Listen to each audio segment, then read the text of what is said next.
You've talked about schools, but even if you just walk Very out... complicated agenda. Does it actually mean anything at all? Okay, this is right and wrong, but he doesn't actually follow it. We've been in recession for a few years now.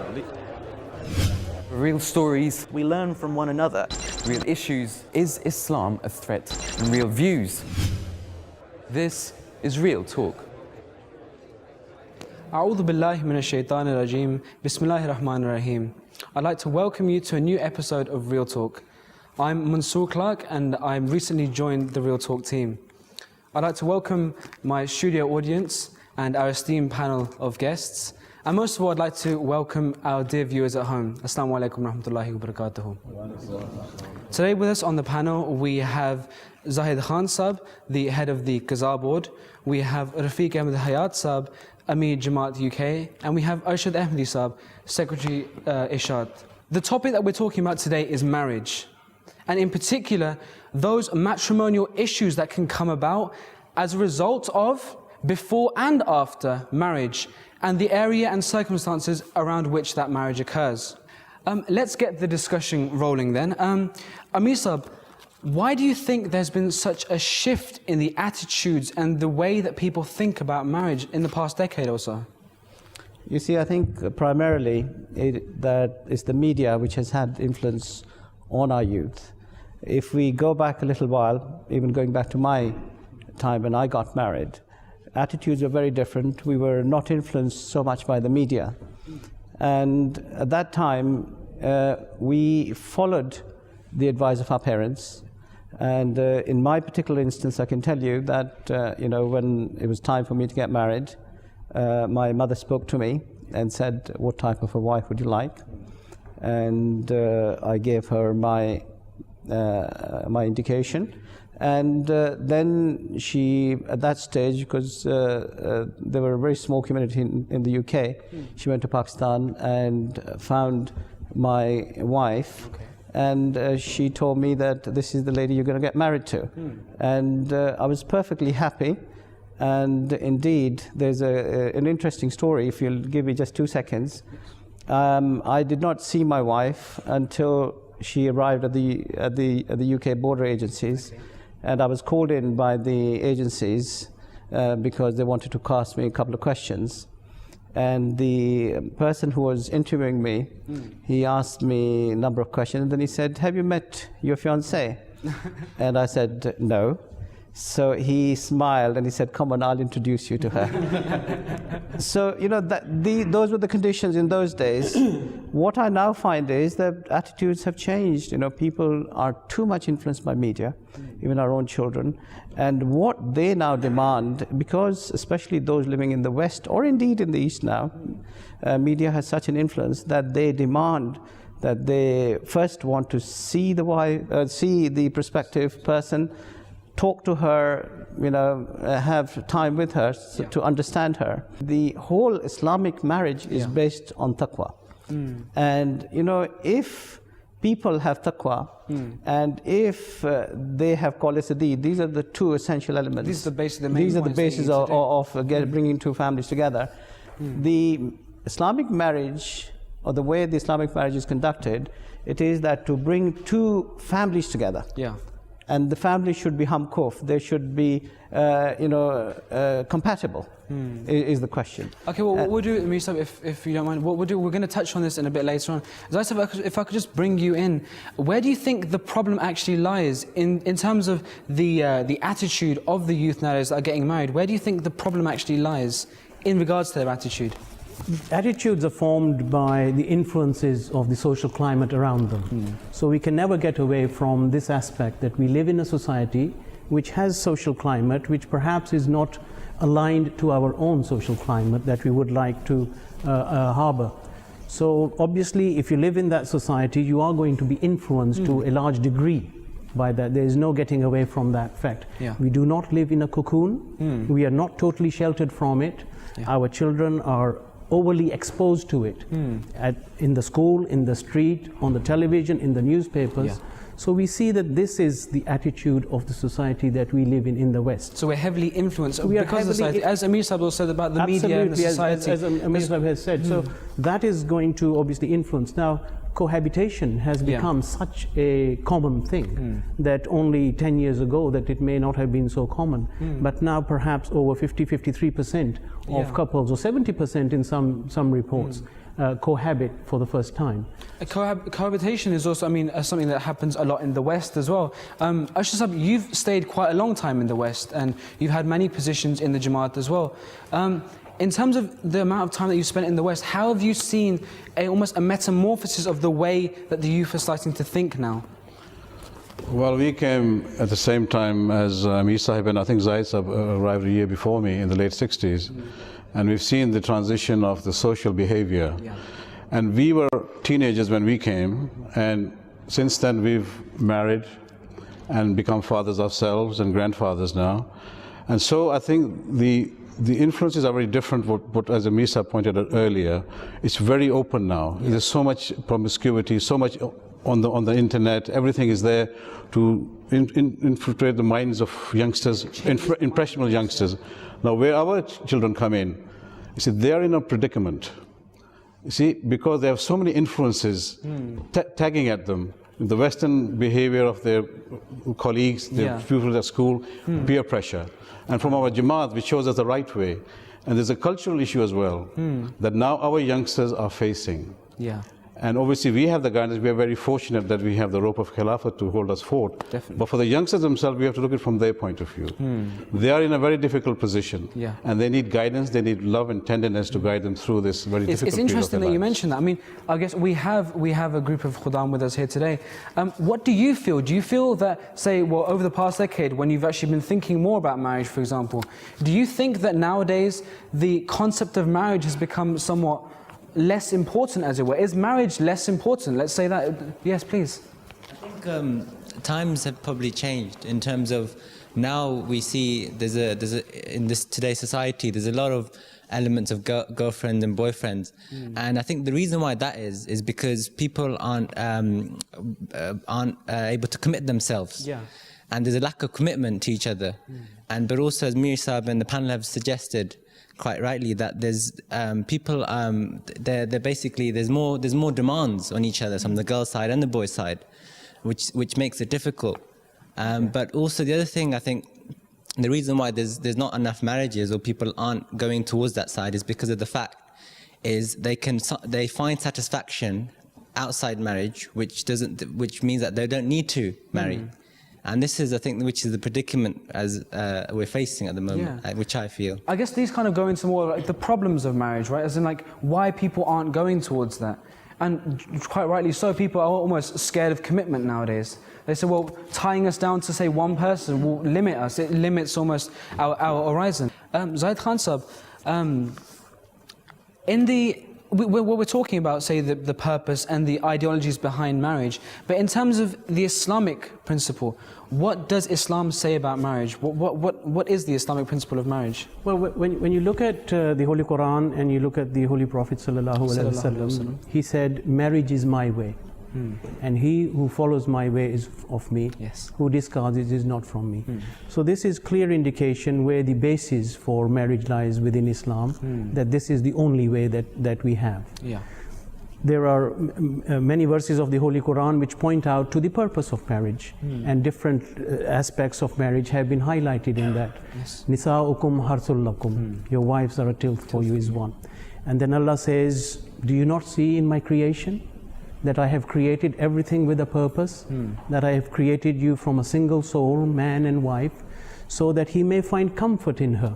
So this is an important aspect, that in order for us to be able to live ourselves in a society full of peace and harmony, that by having a wife who together we can promote this, and then through our progenies promote this, this is the foundation which Islam is going towards. One important aspect that if you permit me to mention, is of the selection of the wife. There are many purposes, or there are many reasons, or how you select your wife. But let us always remember the hadith of the Holy Prophet ﷺ, Hazrat Abu Huraira radiallahu anhu. The Holy Prophet said to him, O Abu Huraira, man usually marries for 4 reasons. He selects a wife for 4 reasons. Either it is because of her wealth, or because of her family, or because of her property, or because of her taqwa, righteousness, purity.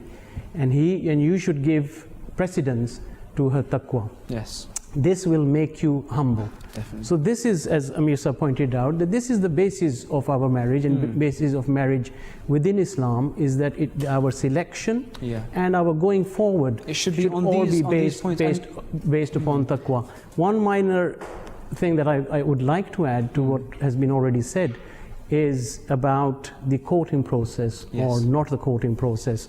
And Amir Sahib has said that you are permitted to see your wife. Mughira bin Shaba radiyallahu anhu was a companion of the Holy Prophet sallallahu alaihi wasallam. He sent a proposal of marriage to a woman, and the Prophet asked of him, Mughira, have you seen her? He said no. He said, you should see her. Yes. This will bring accord between you. So that is an important aspect that we have to remember, that as Amir Sahib has said, Islam does permit you to see your wife before you get married to her.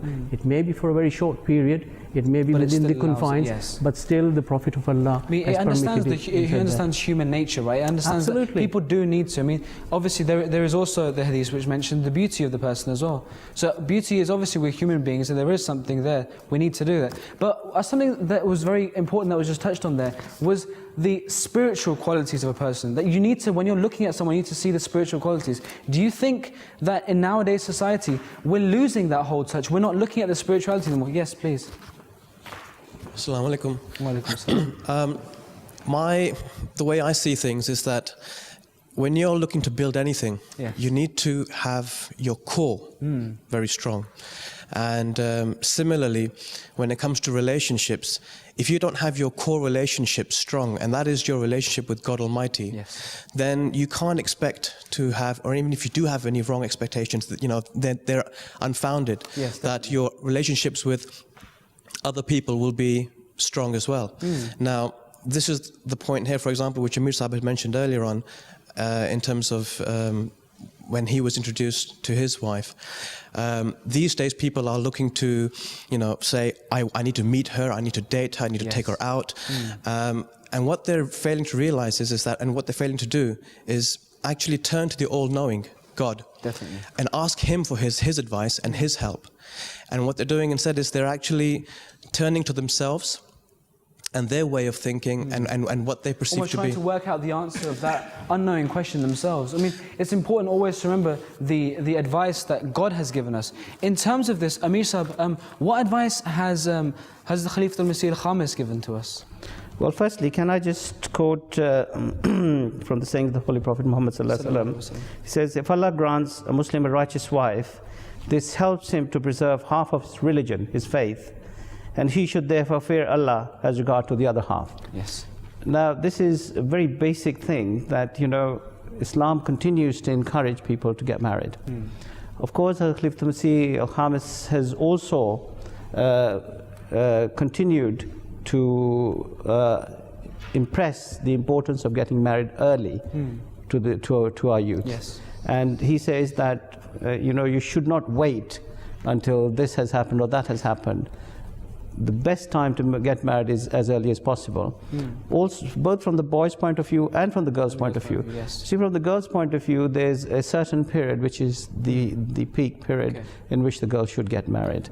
And similarly with the boys, before they get set in their ways, it is best that they get married. That gives them the opportunity for the two to work at it together. Yes. When they're still flexible, so that leads to a better understanding between the two. You'd say it most probably is better, not probably, it most definitely is better to get married at a younger age. Indeed, very much so. Definitely. I think Islam promotes that. Okay. Did you get married at a younger age? And if so, what benefits do you think that had for your relationship and your marriage? Yes, I was very fortunate that things planned out as they did. I was 23 when I was asked by my parents that there was a rishta, and I was reluctant at first, but when they said, there was some credence in obeying parents, and also, so I agreed without seeing my wife. She was in Pakistan, and we talked about correspondence and dialogue, and we met his wife at the airport. I was perhaps more fortunate. I had to go to Pakistan, but the first time I met her was the night before our wedding. Okay. You know, and but we had dialogue with our letters. Yes. And they're still with me. I kept them, treasure them. But I think nowadays the tendency is to have prolonged registrations. Yes. And in that time, they are using the mobile phones, they're using internet. Correspondence is as if they know each other. Yes, definitely. And I think that takes away the beauty and the charm and the mystique of a wedding. I think that should be reserved for the wedding night, and then from there the life starts, not before. And I think we should have very short spans of when the nikah has taken place to the wedding itself. And perhaps may I also add that our girls especially have become more educated now. Okay. They're more they have ambitions of careers, and that has perhaps delayed the marriage process for them. Exactly, just as Amir Saab and Zahir Khan Saab was saying about they're wanting to pursue the education, and as a result, it prolongs the whole thing. Exactly, and also I think what has happened, the influence of the West perhaps, is the children we have in our families now, this is my life. Yes. They regard it as my life, I'm responsible, but they don't realize that it is the parents who have nurtured them through their, when they were young, they didn't even realize what the parents have done for them. Zahir Khan Saab, do you think that perhaps, we've talked about how the parents and the children both have a role in finding a partner, a suitable partner or a spouse. Do you think, however, that, this is a point that's actually raised a lot by youth, that parents have almost lost touch with their children, so they're no longer aware of what their children actually want, what's suitable for their children is? Parents have to always be closely linked to their children and have this close bond with their children, be able to sit down with them, to discuss things with them openly, and be able to give them the benefit of their guide. So they both understand where they both understand. But one of the Holy Quran points out, and it says, Ya ayyuhallazina amanu lima taquluna ma la taf'alun. Kabara maqtan indallahi an taqulu ma la taf'alun. Why do you do what you, why do you say what you do not yourself? So this is an important aspect of tarbiyat in the home, is that the parents themselves have to be seen to be doing what they are telling their child to do. Practicing what you preach at home. Salat, you know, is the most important thing. So when this bond is created and the child sees that this is how I find my parents, then they will go along that path. There's one important aspect that I just wanted to mention quickly, is that previously, you know, parents used to say, this is what we have decided, and there was never a question of discussing it. Everyone, the children accepted it.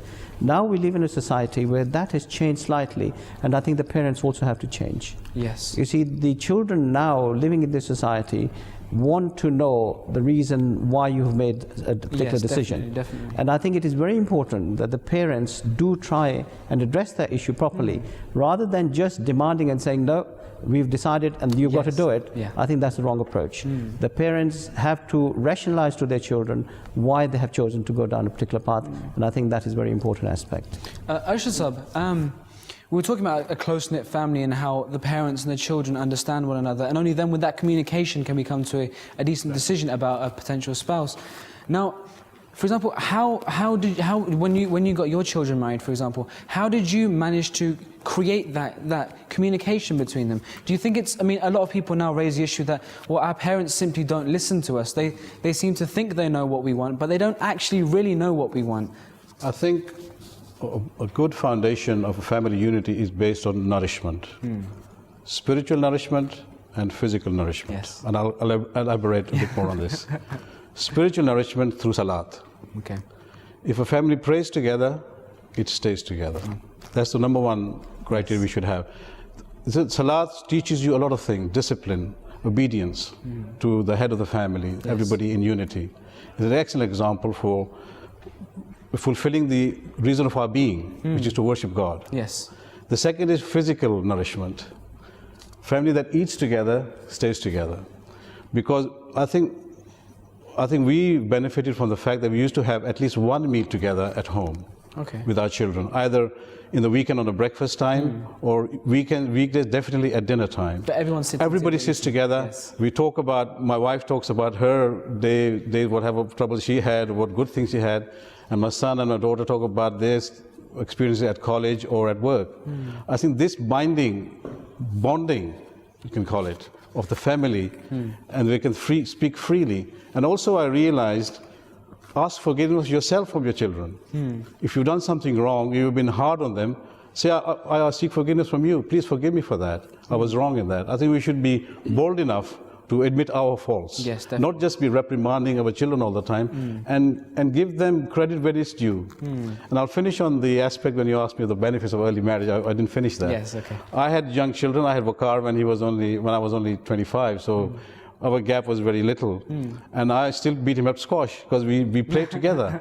And I've always kept them together. We went on a hockey tour to MTA to Russia together. So that's the benefit of staying with them as your friend rather than just a son.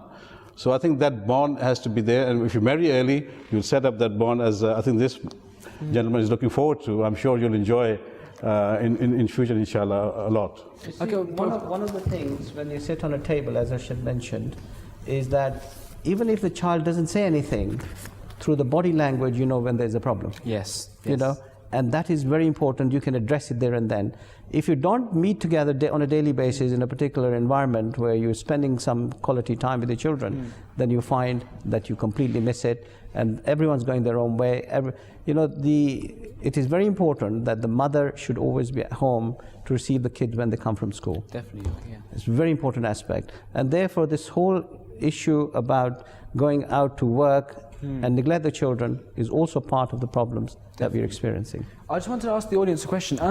For example, we were talking before about the different ways in which people see marriage, getting married early, getting married later. And we talked about how people are scared of commitment. But in terms of marriage itself, do you think that people are scared of getting married in itself? When people say, okay, right, we talked about commitment, that's on one side. Then there's marriages itself, being responsible for somebody else, having the time where you're thinking, okay, well, I'm married, and in 2 or 3 years' time, I will have children. Am I ready enough? Am I trained enough almost to actually bring someone else into life and look after that person? Yes, please.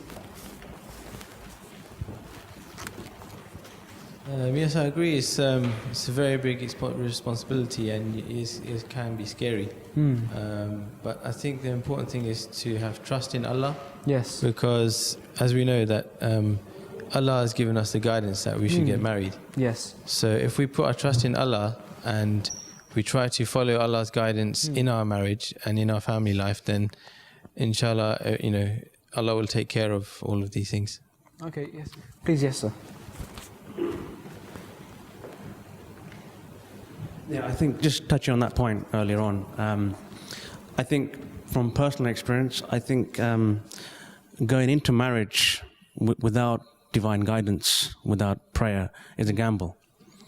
I mean, I've been married now 10 years now. Okay. And alhamdulillah, I have a lovely wife, I have 2 lovely kids. And the whole sequence of events was purely based on prayer. From myself, from my mother. And it's remarkable. And I think, if anything, the advice to youngsters is to go into marriage with divine guidance, with prayers. Yeah. Okay, well, what we're going to do is, I can see we've got many points, but what we're doing is we're coming to the end of the first half of the program. Inshallah, what we'll do in the next programs, we'll continue, in the next part rather, we'll continue this discussion and we'll see where the discussion takes us. So please join us in the next part. Assalamu alaikum wa rahmatullahi wa barakatuh. The Review of Religions is one of the longest-running religious magazines. In print since 1902, it continues to play an important role in presenting the noble teachings of Islam, reflecting its rational, harmonious and inspiring nature. It features articles and viewpoints on different religions, making religion and religious philosophy accessible to a wider readership. The Review of Religions was founded by Hazrat Mirza Ghulam Ahmad, peace be upon him, who claimed on the basis of divine revelation that he was the promised Messiah and Mahdi, whose advent had been foretold by the Holy Prophet of Islam, peace and blessings of Allah be upon him, and by the scriptures of other faiths. The annual subscription of this unique and enlightening magazine is just £15 per year or $30. To receive your copy of the Review of Religions, visit our website at www.reviewofreligions.org, where you can browse past issues and subscribe online, or contact us by email to info@reviewofreligions.org. The Review of Religions, a unique magazine of religious thought.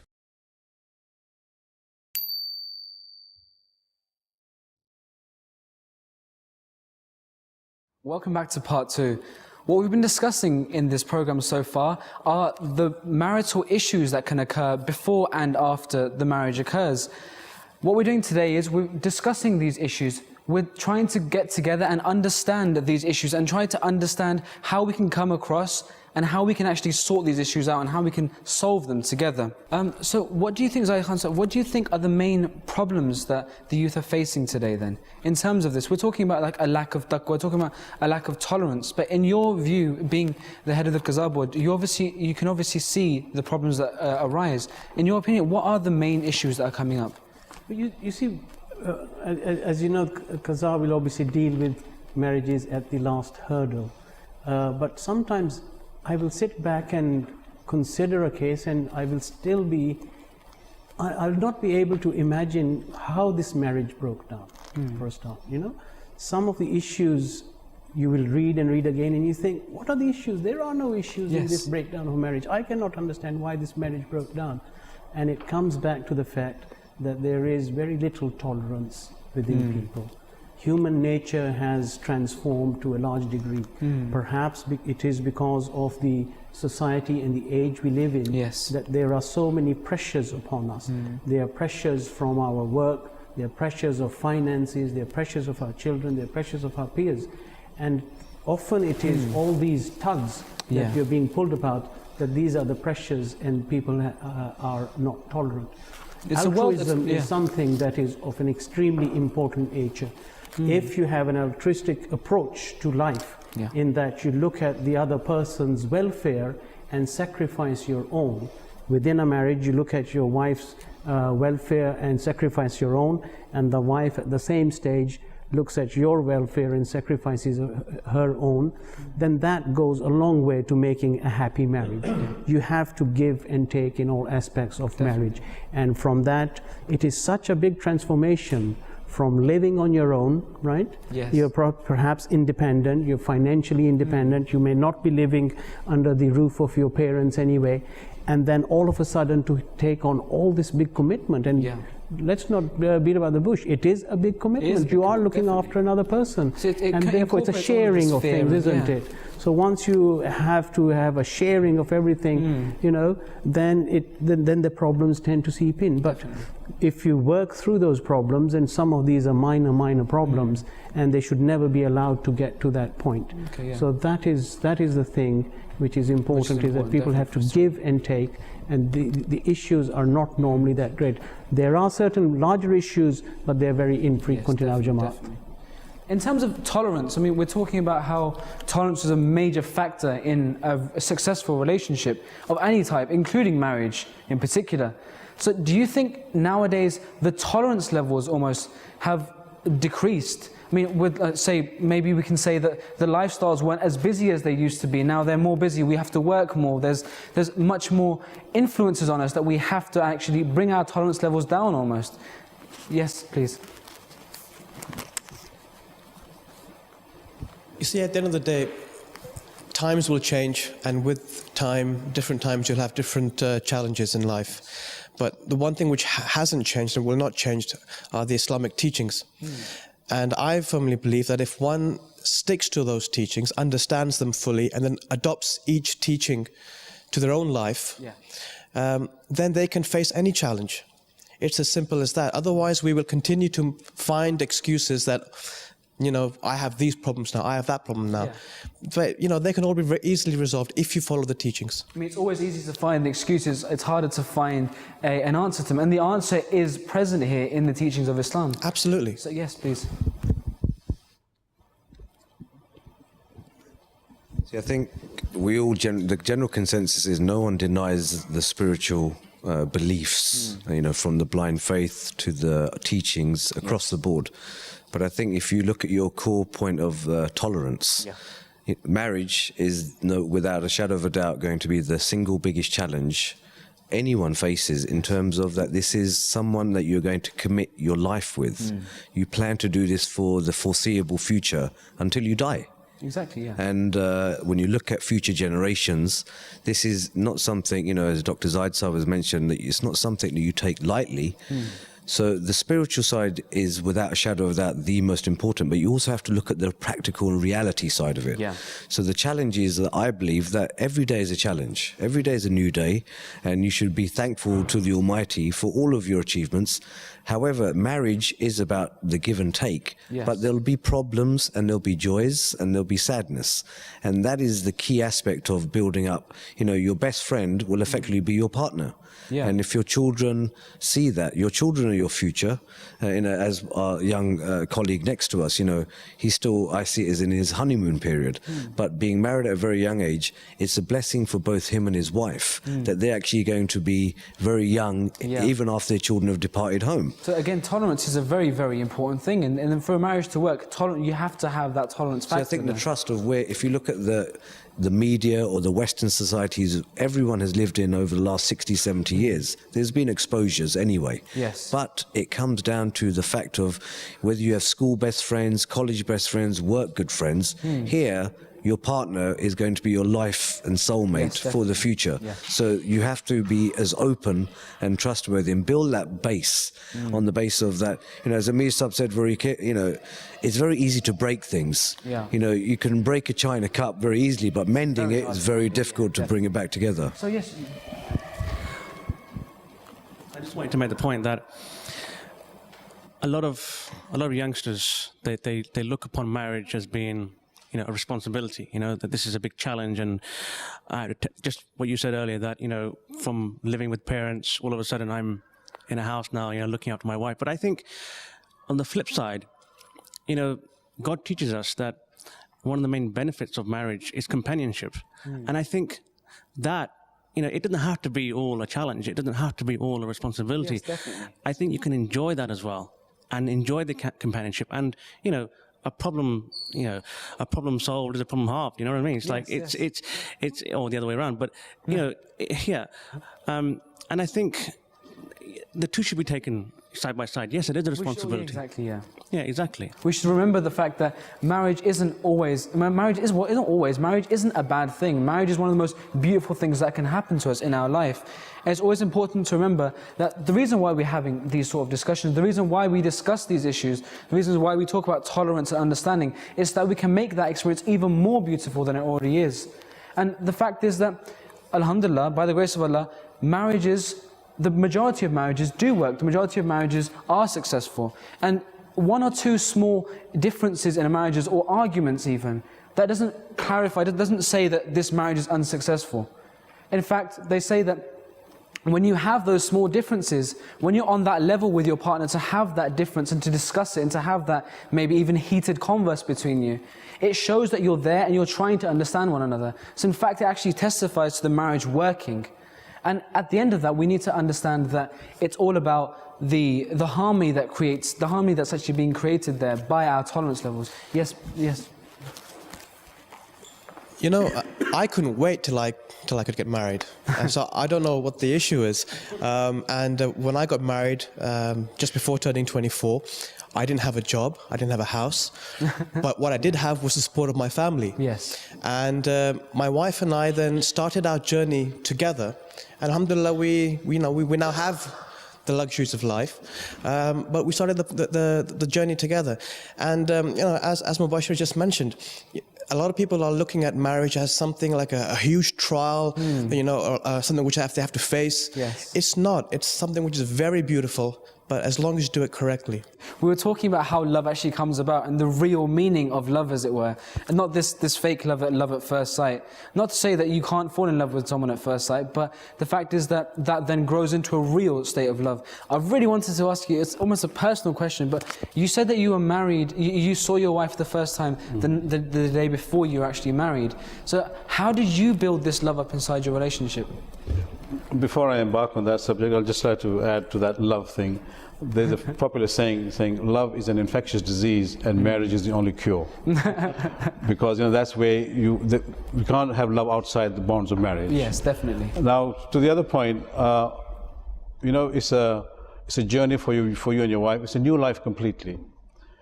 We have to realize that when a woman comes into the house of a man, she's left her family. She's left her loved ones. She left the comfort and the ease that you were so comfortable with. She's come into a new environment. It's got to be so welcoming for her. For my wife's family, she had to leave her country and be thousands of miles away, nobody to go back to, you know. But alhamdulillah, as we said, nobody is perfect. You know, we all have our differences. You know, for example, I perhaps use my toothpaste from the middle and my wife from the other end. Somebody, you know, some have habits of cutting nails in the bed. But these are trivial things. The main focus is living together despite your differences. And compromise is, you know, we've talked about give and take, but I think compromise is another thing that should come into your lives. You compromise your normal aspirations and your desires for the benefit of living together. This is a whole new life now. You know, you have to focus that when you do something, what will my wife think? And I'm sure she does the same as well.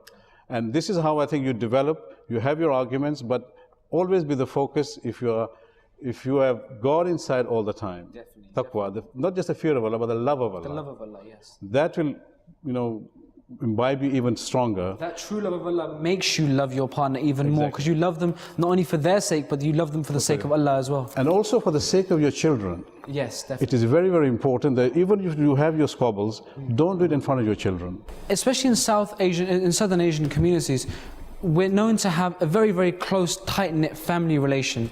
A close-knit relation both with our community, with our society, and especially with our family. Often seeing families that live together with different brothers and different sisters with their wives and husbands living together. Now, a question that sometimes arises is that can this at some point prove to be detrimental to a family, to a couple's relationship together? So, for example, sometimes a daughter-in-law might say, "Well, to be honest, my mother, with the epic old story of the daughter-in-law and the mother-in-law not getting along." Now, can this actually prove detrimental to the relationship of the couple? And if so, then why is it that it's still encouraged for people to live together? You see, the question that you've asked is, what is the role of the parents after the marriage? Yes. Fundamentally. Basically, the parents must have a role after the marriage. But, you see, where we find that the parents have a negative role after the marriage, where rather than support and try and encourage in a positive way for the relationships to work, they pick holes and criticize one person or the other. And always their child is always right. Okay. No matter what the child says or does, is always right. Yes. And the other person is always wrong. And what I find when the problems come to me, that a large number of the cases, or not a large number of cases, are where parents are interfering in the marriage, and that is the cause of or the potential breakup.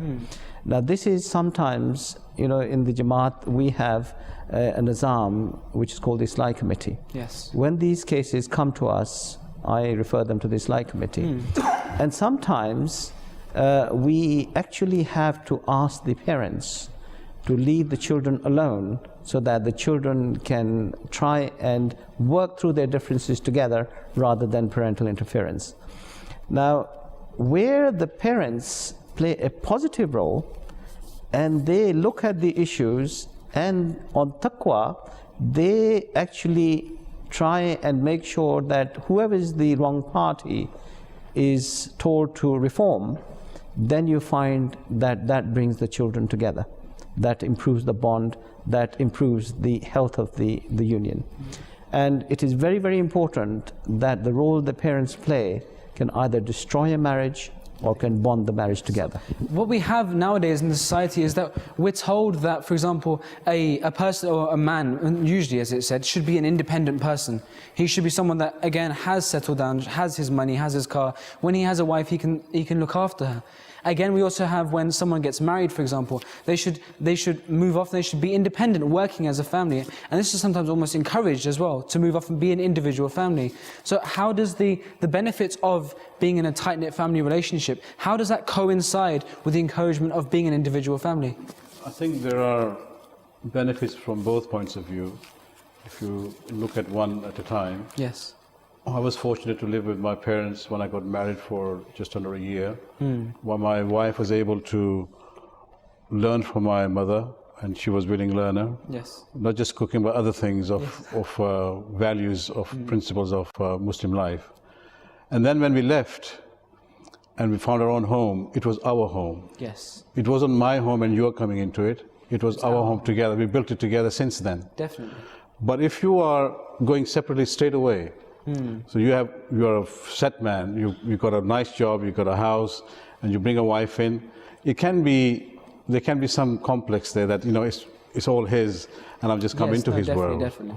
So there is a mix here. It can be, as I say, horses for courses. It could be different for different people. So in my way, it worked very well. And when my son got married, he stayed with us for about a year. But we've got to respect the independent. Whenever you're ready to go, please do not let us be a hindrance. Okay, cool. I think that relationship between you and your family should be there. Yes. And you should be able to address it accordingly. You see, there's a big debate taking place at the moment where children are asking, why is it that they, have to, their wives cannot stay with their parents in the family environment? It's horses for courses, as Rashid mentioned. There will be some cases where it is, it is a necessity. The child hasn't got the income or what have you, and he has to stay in the family environment. But if they can be independent, then I think it would be probably better if they can have an independent life for a period of time. But that doesn't prevent, you see, one of the things that parents continue to ask me is, well, these are our children, who's going to look after us when we are old? Well, it doesn't prevent them that they can have an independent for a period of time, and when the parents become old, I moved away from my parents' home when I got married. And then when my father passed away, my mother came and has started living with us. So there is nothing preventing the children to look after their parents. They have a responsibility towards them. But that doesn't mean that for the whole of their life they have to live in that environment. Being independent doesn't necessarily mean having to cut off every tie with your family. Absolutely. It's just your responsibility towards your parents is always there, no matter if you're married or not. It's always going to be there. And sometimes parents like to have their own independence. Yes, definitely. They do not want children all the time at their doorstep. In fact, in the English society, in the Western society, what is now happening is, due to the pressures of life, we're now finding that older children, sometimes 40 years old, because they cannot afford to live outside, at that age they're moving back into the parents' homes. So it works both ways. Okay. So it doesn't preclude that the children should not be independent for a period of time. I mean, something that we're talking about is the matter of the Rishta Nata department.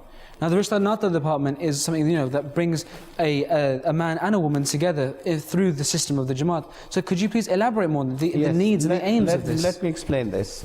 Now, Rishta Nata department is not just one thing that covers everything. Okay. Right? The tradition, if you look at the tradition of the Jamaat, is that previously the elders used to play, even going back to the time of the Promised Messiah Islam, he personally used to look after this department himself until for a period of time.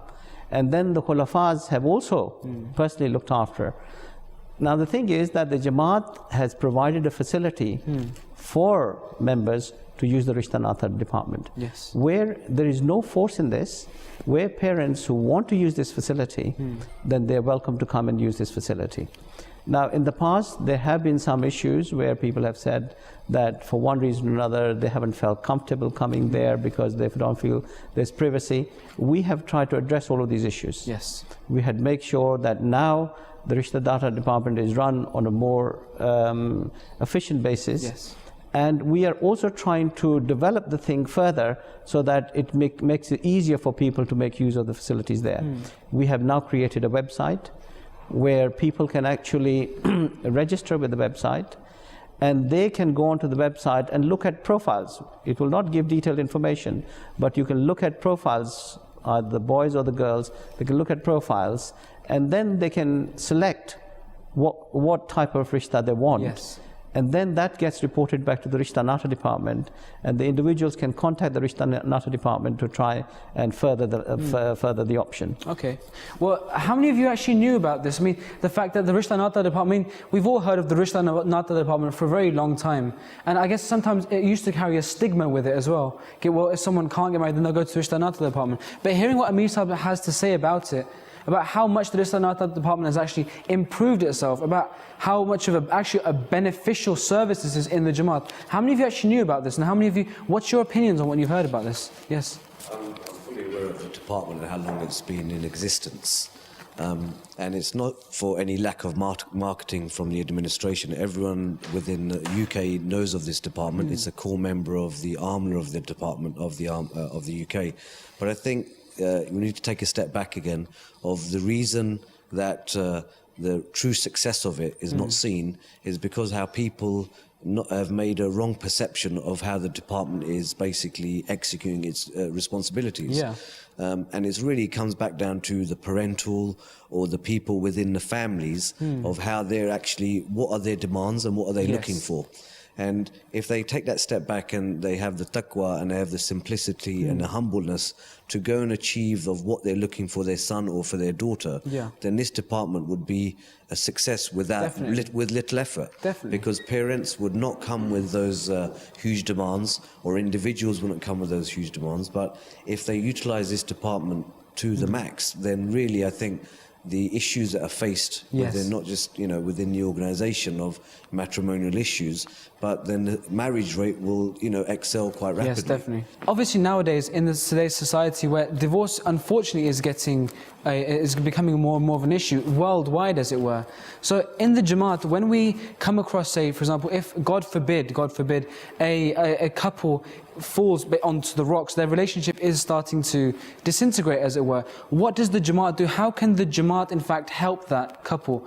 Before even we get to that stage, under the direction of Hazrat Amir al-Mu'mineen, he instructed us to analyze what were the causes of marriage breakdowns. And when we looked at the causes of marriage breakdowns, we found that the causes were often very minor. Sometimes it was just pure misunderstandings that, because they were not dealt with early enough, led to exploitation and later on destroyed the marriage. I'll quote you one example where a young couple who got married, the boy, in his eagerness, he decided that he was going to book his honeymoon at a great expense without telling his wife at all. Okay. And what happened was that after the marriage, when he told her that they were going on a honeymoon, she told him that her passport had expired and hadn't been renewed. And that became a cause of a problem immediately. He spent thousands of pounds on his honeymoon, and immediately that created a conflict. So sometimes it is very important that these things are aired beforehand. So, and there were other issues. Ego was a major issue. Parental interference was an issue. People not showing any tolerance was an issue. There's huge issues. So we analyze this properly, and under guidance from Hazrat Amir al-Mu'mineen, we have now started doing pre-marriage counseling. The pre-marriage counseling, everyone has to be part of it, and Hazur has also instructed that the parents of the children should also attend this pre-marriage counseling. Yes. And in this counseling, we actually, define the roles of the boy and the girl when they go into the union. Okay. And also the role of the parents is clearly defined. And the pitfalls are also clearly defined. Sometimes simple things, when getting married, the boy's family gives the girls a dress to wear. Yes. And the girl says, well, I don't like this, or the jewelry that's come, I don't like this. And she completely, with no consideration for the boy's family, chooses not to wear it. Yes. And however, if she had worn it, that would have won love from the boy's family. Definitely. And a simple action like that can make a huge difference to the start. The very start, what you do at the start of your getting together, the respect that you give to your husband, the respect that you give to the parents, and the boy giving respect to the girl's parents, are the very building blocks upon which a marriage is going to be successful. Definitely. And often this is where the marriage fails, because the boy is not respectful, somebody's overlooked everything, and also, again, tolerance comes in. Yes. We must make sure that just because somebody's overlooked something, let's not make that into a big thing. All right, sometimes people say, well, I wasn't given proper respect because, I wasn't put on the head table, or I wasn't done this. Yeah. These are the things sometimes that creates poison in people's mind, and then, the girl's parents go and say to the girl, look, they didn't give us proper respect, or the boy's parents, and that starts the breakup of the marriage. So by doing counseling, we are actually advising both the parents and the children exactly where the pitfalls are. We are actually telling them, what their responsibilities are, what the parents' responsibilities are, how they should deal with issues, and dealing with issues, whether they stay within the family home, whether they move out. All of these things, if they are aired beforehand, then it causes a lot of tension afterwards. It deals with that, and therefore it starts with a much healthier environment than causing tension at the start. What we're doing now is basically, because we're running very, very low on time now, I want to know, are there any comments or any questions, any final comments or questions that the floor actually has for our panel today? Yes, please. I think we've established that marriage is very significant, something that we go through in our life. Yes. And I feel for youngsters, and me personally, I was told right from the beginning by my parents that you have to pray that you have a successful marriage, because that's very important, and may you pray for your partner as well. Yes. So like we mentioned the fact that the Rishta Nata department have a website. Even before that stage, we should be praying that, may Allah give us a happy life. And in fact, we've taught this aspect from our salat, where we pray, oh Allah, make me observe prayer, and my children too, when many children don't even have children. But we're told well in advance to pray for them. So I think the core is really to pray well in the beginning for our future, so that we have a successful marriage. So we're basically from a really, really, really young age, even from the age of like 5, 6, 7, we're praying for our future. We're praying for our children, for us all to have both that love with God and for that love with our future parents, with our future partners. Yeah, and the other thing I wanted to mention is that we're very fortunate that we've got Khilafat. Yes. And this is like it's a big treasure that we've got. And if there's any disagreements between parents and children, they can always, Khalifatul Masih is very is approachable. Definitely. And that should be really used as a really tool, really special tool. What a beautiful tool exactly. that we actually have. The only people that are able to actually turn to him. Yeah. Okay, do we have any final comments then, just before we end the program? Yeah, I think most of us get invitation cards for wedding, and you'll see this prayer on the top of them. Rabbana hab lana min azwajina wa zurriyatina qurrata a'yun waj'alna lil muttaqina imama. Oh Lord, grant us our spouses and our children the delight of our eyes, and make us a model for the righteous. Yes. Azhar Khan Sahib, do you have any last points to add? Well, marriage and family life are such an important part of society and of our lives in general. And we have heard some of the views regarding marriage and its and problems and so on in society. But we should always remember the importance of prayer. Definitely. And Hazrat Khalifatul Masih has also, in a Friday sermon, explained this subject very succinctly and deeply from the writings of the promised Messiah ﷺ, how we need to build a close communion with our Creator. Yes. And by doing so, we save ourselves and our progenies from the pitfalls of the society. May Allah always enable us to do so. Amir Sahib, do you have any more points to add on this? Well, I think that my final point would be that the Holy Prophet Muhammad ﷺ actually said, Nikah or marriage is my sunnah, and he who shuns is not of me. And I think that really defines the principle of marriage in Islam. Okay, well, we've come to the very, very last moments of the program.